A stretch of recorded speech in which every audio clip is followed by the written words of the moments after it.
Welcome to Distracted, the podcast with Angela Lockwood, the place where you will find practical brain-boosting strategies, expert insights, and real-life stories to help busy brains thrive in the age of distraction. Let's go. Welcome to Distracted. I'm Angela Lockwood, and this is fun today because I get to speak to somebody who I admire, who I have spoken to before. And in fact, Sharon Collon and I once spoke before in a previous season, and it was A Kid's Life of the podcast.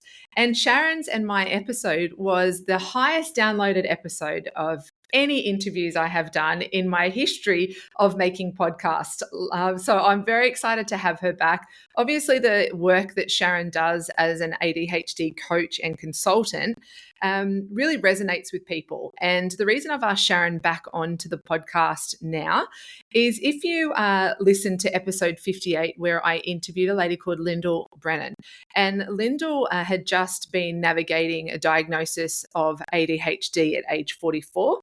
And since that went to air, I have been inundated with messages of people going, "Thank you so much for sharing that episode. Thank you for sharing the story.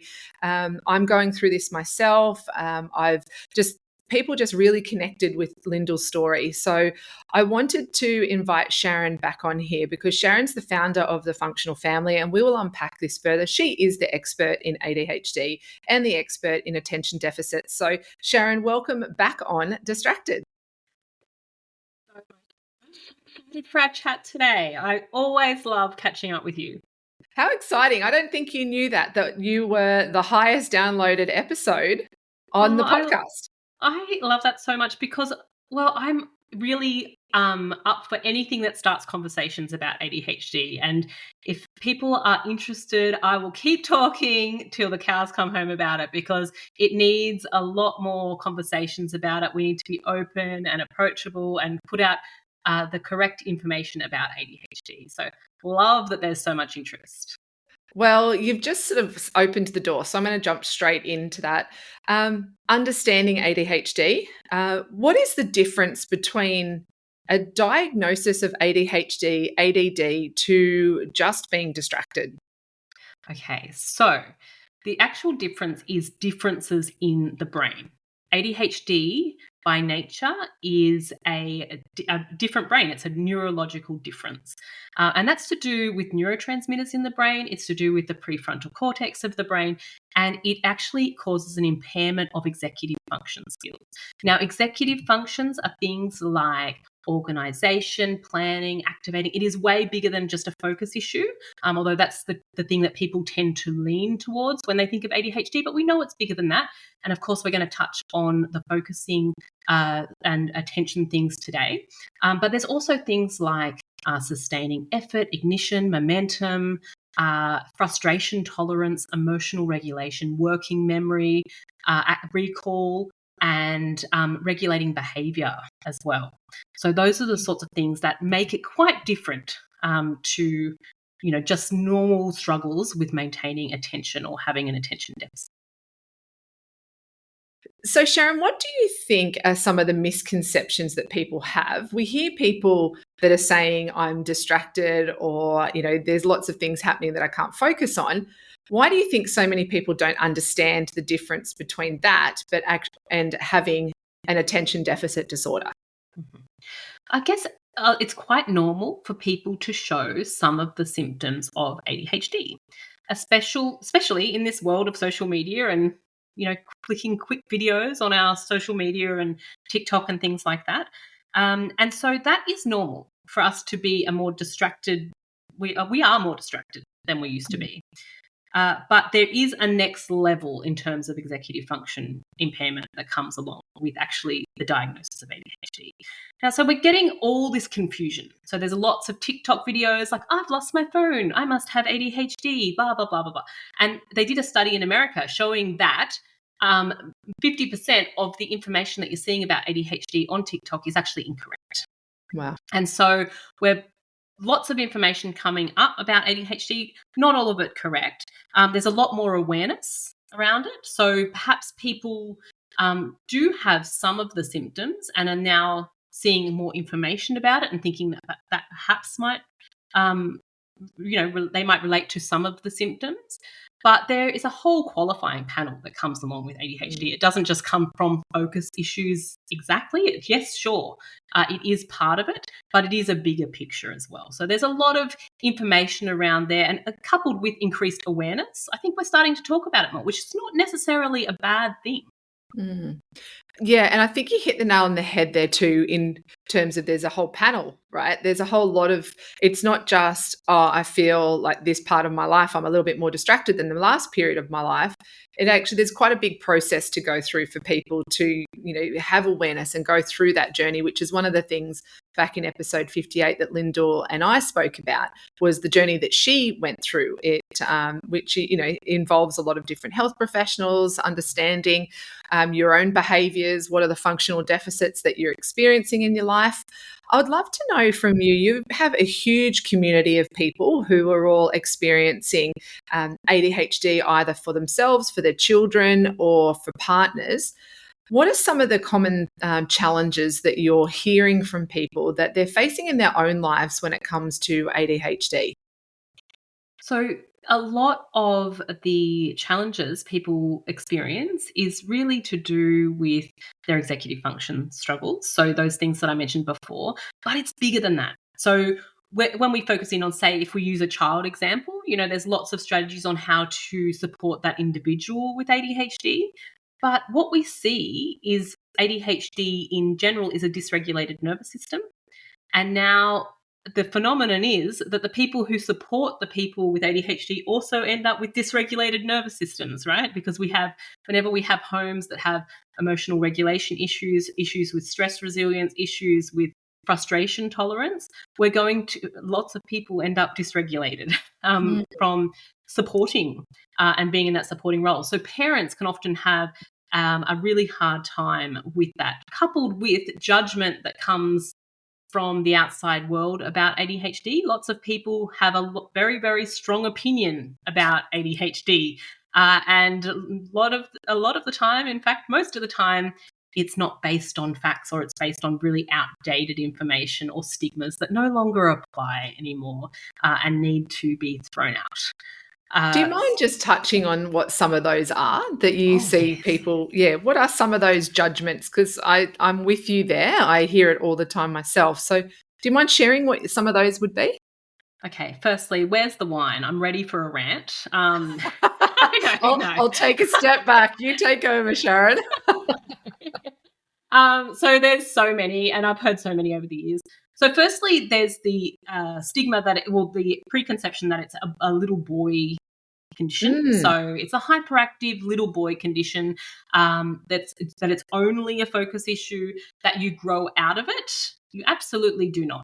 If you have ADHD, that is your brain, that you can learn skills around it. You might even mask it very well, but that's your brain, right? And the stigma comes around like that it's a lack of discipline, that it's poor parenting, that child just needs a spanking, whatever. That what really comes out in a less intense way is that ADHD people are lazy. So people often say, like, why don't they? They should be able to. Why can't they just do what their siblings do or their classmates do? But the one that really blows my mind is that you can try harder out of ADHD. You can't try harder out of ADHD. You need to try differently.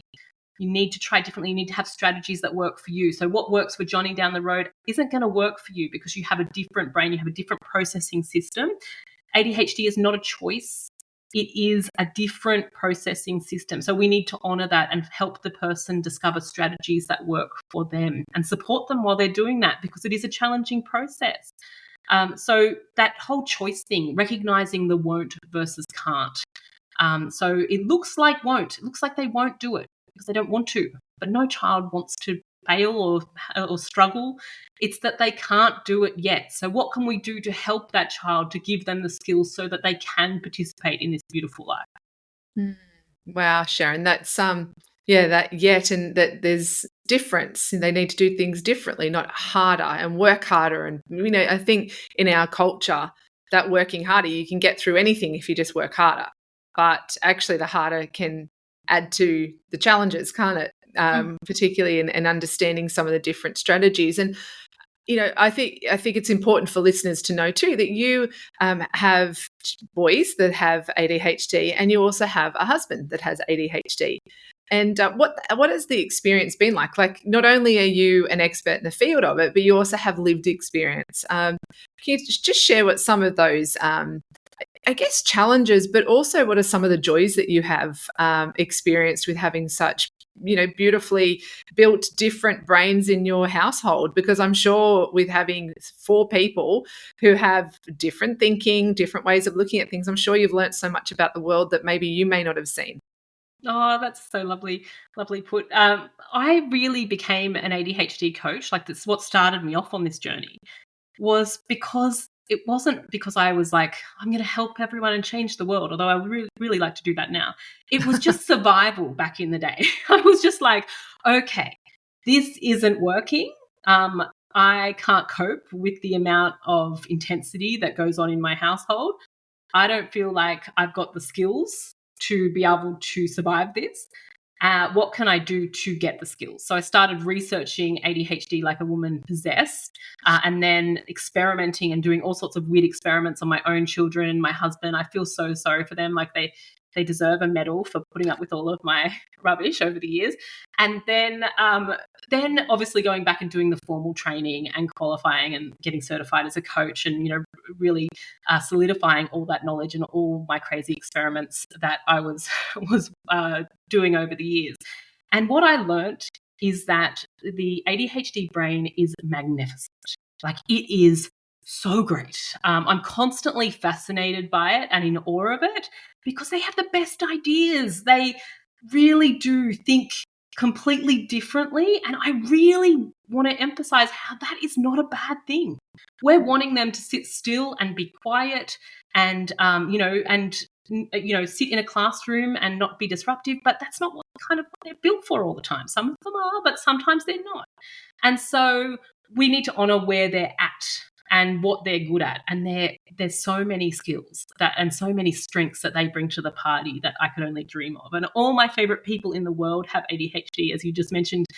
And so there is beautiful things that we need to honor about as well, not just the struggles, as I'm sure, the struggles get a lot of airplay, and I don't want to ever minimize someone's challenges, because there are challenges there for sure. But there's things to be celebrated there as well.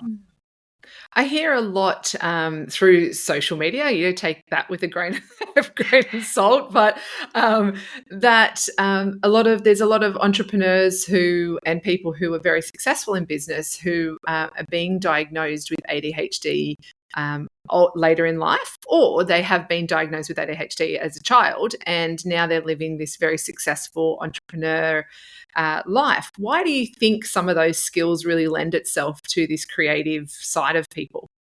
Risk-taking is a good one.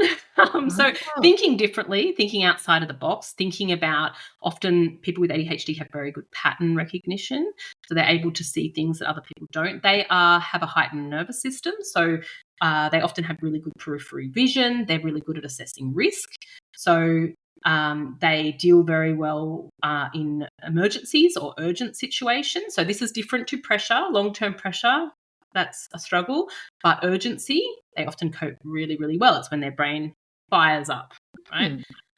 So we've got, it's an interest-based brain. So the neurotypical brain is an importance-based brain. So they're like, so someone like me, I get up in the morning and go, what's the most important thing that I achieved today? And then I work backwards from that. The ADHD brain is an interest and novelty-based brain. So they tend to follow what's interesting and novel, right? So you can see how that would lend itself perfectly to being an entrepreneur, because you're thinking differently about how things are working. You're prepared to take risks to get there.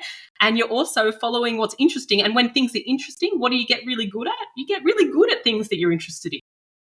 And couple that with the superpower of hyperfocus, they can get a lot done in a short amount of time when they go into those hyperfocuses. So very, very clever. Hyperfocus is an area I'm really hyper focusing on now.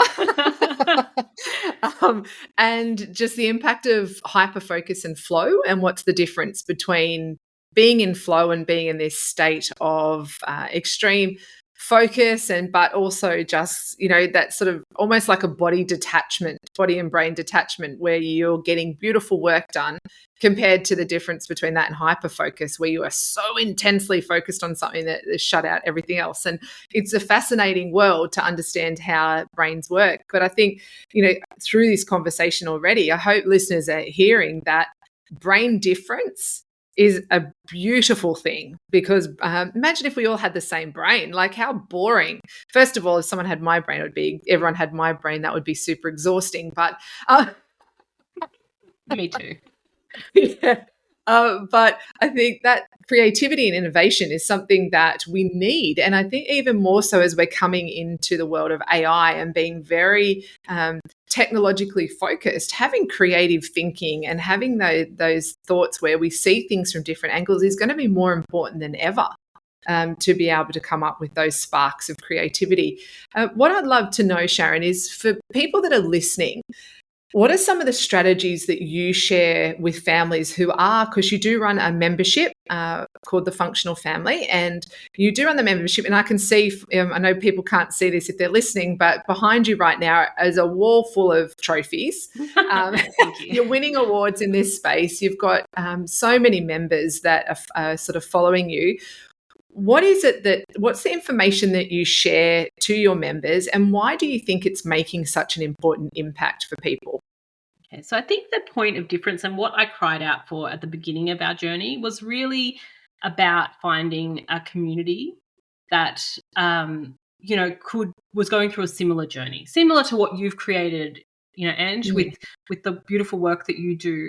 Is I needed to have community that was going through similar things as me, and that's not always parenting groups. We have a different level of things that are going on in families with ADHD in there. So I wanted that community piece. And then it was more than that. So I was doing all this research about the brain, about ADHD. And then I was absorbing all this content and reading all the books about it. And then I would get in front of my own children who are triggering to me because I love them and I want the best for them. And why are they so loud? And then I would freeze. And I'd be trying to recall all the strategies that I've read, and I would come up with nothing all the time, or I'd do the wrong one, or I'd just get frustrated. And then, it was really, really quite challenging. So I wanted to create information that was very focused on practical tools. Okay, we've got some information. We've got the education piece now. What do we do with it? Give me some practical steps to try. Doesn't necessarily have to be the exact right ones. We can modify them for our family. Modify them for the individual, but I need some tools in my tool belt to throw at it, because otherwise I wasn't confident in my parenting approach. I felt powerless because I didn't have anything to try, and everything that I did try was very neurotypical based or rewards based, and those sorts of things didn't work for my family. And when you have oppositional defiance disorder, like what my family does, they don't like to be told what to do. They don't like it. No person with ADHD likes to be told what to do. And couple that with the sprinkling of rejection sensitivity dysphoria that comes along with ADHD, and you've got an interesting mix of parenting. You just can't throw normal parenting strategies at it. We've got to have customized approaches that work with the ADHD brain instead of against it. We're not going to force them into an operating system that is not built for them. That's amazing. And obviously it is making such an impact, because I know that, you see the work that you do and the amount of people that are now involved in your world, that there is such a need for this. And I think what I'd love to know from you too, Sharon, I feel like I could talk to you forever, but I'm so mindful of time. I've got like my 3,000 questions here to go through with you. But for people who are maybe struggling at the moment with either they've been newly diagnosed themselves, or they're on the journey of getting a diagnosis, or they're not, and they're just sort of in their world of trying to better understand how their brain works, what do you suggest for them in terms of staying connected with who they are? So, I know this is a very loaded question, but This can be a very isolating space when you're trying to understand yourself and you're trying to understand your brain. What are some of the strategies that you would suggest for them to stay connected to who they are throughout this process? I think the thing that we need to really highlight is that every individual has strengths. We all have unique strengths that make us who we are. And when we have tools that work with those strengths, they're the ones that feel like they're the most in alignment for us. And so we know that self-esteem struggles come along with ADHD. And I always want to honor that. The world is a spiky place out there. It's spiky for all of us, and we need to lean heavily on our strengths and know that what works for us, it can look a little bit different. And that the world is an experiment. We can fail spectacularly and stuff up and start again and try again and find what feels in alignment with us and our values and our strengths. So as you're going through this process, to have a look at the things that you do easily or that come easily to you, or people say that you're good at, or you're good at, and most people have a pretty good idea of what those things are. Always good to ask your friend or your parents or someone about what you are good at if you need that help, because they're pretty good at telling us those things. And leaning into those quite heavily. So yes, you might struggle paying the bills on time, right? Like example, you might struggle paying the bills on time, but you might be awesome at planning a family day out, right? So what is it about that activity that allows you to shine? Okay. So what's the difference between this one and this one? Is it that you're using a lot of interest in that? It's something new. It's something exciting when you're planning the family day out. What is it about it? Is it the fact that you're planning it when you're at a coffee shop, not at your boring desk at home? What is it? Can we draw some of those things that make it easier for you into the thing that makes it the thing that you struggle with? Honoring what you're good at, honoring the strengths that you've already got. Is it possible to pull that a little bit over there and honor that? I just love that, because so often, particularly, we're even talking about, sometimes it's classified as a deficit, it's attention deficit, hyperactivity disorder, attention deficit disorder. It's even got the word deficit in its title. What I like, and what I'm hearing you say too, is that actually it can be a real strength. Yes, there's an acknowledgement of challenges and difference in thinking, but man, there's so many strengths that if you understand yourself and you take the time to be aware and understand yourself better, that you can actually really flourish and have this amazing life. And the more people I speak to too, Sharon, who are being diagnosed as adults, have had a miraculous life. They've had so much success, but what we don't see is sometimes that struggle and hardship behind the scenes where they've been trying to work it out themselves. So before we finish up, I'd love to know, what do you feel around the power of community when it comes to better understanding your brain and how it works? Is there a place for being with people who are like you, and building that sense of community, or is it about also reaching out to other people and learning about how other people's brains think differently? Oh, so I guess it's both. I guess it's both. And uh, for me, there's power in being surrounded in people that are going through a similar journey, because they're the people that get where you're at. But there's also so much power in everyone being individual and learning from each other. And we get to participate in this incredible life. There's enough room for everyone. And learn from each other. What works for you? What works for me? What works for the person down the road? We all operate differently, and we all have different levels and different skills, and we all sit, in different positions on different topics. And it's nice that we get to share in that, in that difference and celebrate it. My last question for you, Sharon, is, what is the one thing that you want listeners who are listening to this episode to take away from our conversation today? Mm. Okay, so I guess I like the analogy of when we were talking before, it just flashed up in my brain that there is challenges that come along with ADHD. Right? There is challenges that come along with attention deficit. There is challenges that come along with this modern world. And I kind of view it a little bit like Spider-Man. I'm going to throw it out there. He gets the ability to web, right? And at the start, he's a bit all over the place with it. He just keeps webbing himself. It causes him lots of frustration and problems. But then he goes away and to this industrial area, and he practices it and learns how to use his gift in his favor. And that is how I view ADHD, and that is how I view any sort of challenges that you come up against in your life, is that everything has hidden strengths and gifts and things like that. And sure, we can web ourselves, and it can cause problems along the way. But the more we learn about it, the more skills and scaffolding we give ourselves around it, we can make it work for us. It's a positive story. You can learn executive function skills. You can learn strategies, just like what you're helping your audience do around being distracted, around focus. You can learn things, and you will find the things that work for you over time. And there's no good or bad. There's no pass or fail. It's really about working out what feels good for you and developing tools around them so that you can make the gifts that you've been given work for you.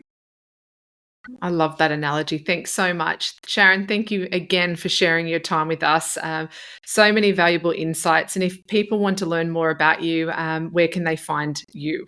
Yes, so come along to thefunctionalfamily.com, and I've got a free support group, a podcast called ADHD and Families. There's a membership, 6-week program, private coaching, all sorts of things. So jump in there. There's lots of free resources and things. Get involved and join our beautiful community. Thanks, Sharon. And I can strongly recommend to anybody who has ADHD in their life and who are wanting to better understand what that looks like, what that feels like, what support there is, then rather than Googling and getting lost in the overwhelm of information, go to people who live and breathe it and who also have done the work, and it is Sharon. So head on over to thefunctionalfamily.com, and I'll have all the links to that at the bottom of this episode. And if you enjoyed this, you might also enjoy our initial conversation that I had with Sharon back at episode 28, which was in the A Kid's Life season of the podcast, where we sort of talked a little bit more around ADHD in children.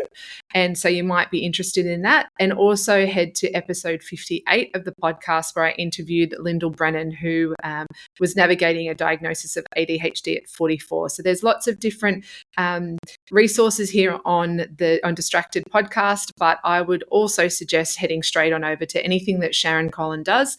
And if this episode you feel like somebody would benefit from it and would love to know more, please share it with them, and just do that act of gratitude and generosity as well, and sharing it with them and letting them know that you're here for them and happy to work alongside them on their own journey. So thanks so much for being on Distracted. I'm Angela Lockwood. Until next time, stay safe and enjoy.